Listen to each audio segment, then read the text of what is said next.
Hello friends, welcome to my channel. ఆదివారం రాష్ట్రపతి ద్రౌపది ముర్ముతో గంటల వ్యవధిలో ప్రధాని నరేంద్ర మోడీ, కేంద్ర హోంశాఖ మంత్రి అమిత్ షా కలవడం రాజకీయ వర్గాల్లో కొంత చర్చ మొదలైంది. దీని వెనుక ఉన్న కారణాలు తెలియకపోయినా కానీ అమిత్ షాతో రాష్ట్రపతితో భేటీ అనంతరం దానికి సంబంధించిన ఫోటోను ఎక్స్లో షేర్ చేశారు.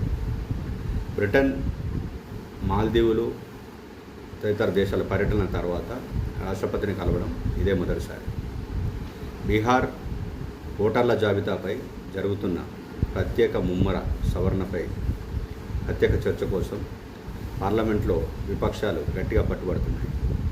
ఈ నేపథ్యంలో అటు ప్రధాని, ఇటు హోంమంత్రి రాష్ట్రపతిని కలవడం ప్రాధాన్యం సంతరించుకున్నారు.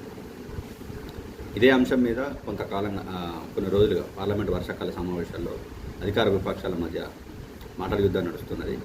సో దీని మీద చర్చ మొదలైతే ఎలాంటి పరిస్థితులు, ఎలాంటి పరిణామాలు ఉంటాయి అనేది చూడాలి. Thanks for watching this video.